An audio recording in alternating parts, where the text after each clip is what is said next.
ज्ञानर मंदिर नालंदा विद्या मंदिर पक्षर मेधारत्न उत्कर्ष सम्मान प्रदान।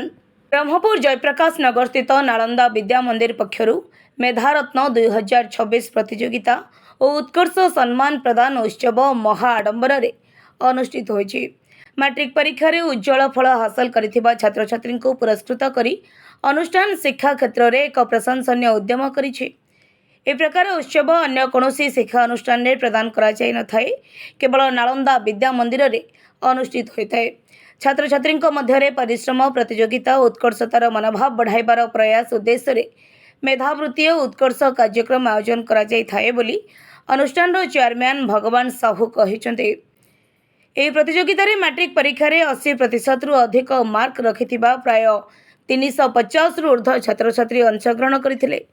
परीक्षा रे सोरडा सरस्वती शिशु मंदिर सचिंद्र पाढ़ी प्रथम स्थान लाभ करी 30,000 टंका पुरस्कार पाइछन्ते।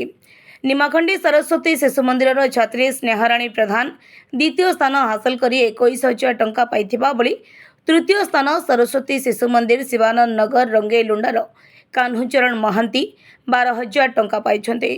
सेभली चतुर्थ स्थान सरस्वती शिशु मंदिर भंजनगर आनंद कुमार सेठी 11,000 टंका एवं पंचम स्थान सरस्वती शिशु मंदिर गोसाणी नुआगाँर नरसिंह आपट 10,000 टंका पाइछन्ते।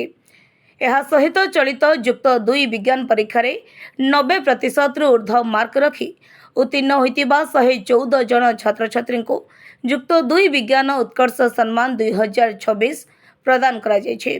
सेहीपरि मैट्रिक परीक्षा रे A1 ग्रेड पाइथिबा गंजाम गजपति एवं कंधमाल जिलार समस्त छात्र छात्री को मैट्रिक उत्कर्ष सम्मान 2026 रे सम्मानित करा जायछि। कार्यक्रम रे 3 जिलारू प्राय 800 रु ऊर्ध्व छात्र छात्री अभिभावक शिक्षक शिक्षयित्री योगदान करथिले। नालंदा विद्या मंदिर द्वारा आयोजित मैट्रिक उत्कर्ष परीक्षा रे मु मोर जने विद्यालय बंधुओं ठारू शुणिबाक पाइथिली। मु सरस्वती शिशु विद्या मंदिर गोसाई नगर छात्र एवं यही परीक्षा रे मु पंचम स्थान अधिकार करी नालंदा विद्या मंदिर तरफरु 10,000 टंका पाइछि। नालंदा विद्या मंदिर समस्त शिक्षक शिक्षयित्री कर्मचारी उपस्थित रही परिचालन रे सहयोग करथिले। ब्रह्मपुररू Nirmal Sahu report, city news Odisha.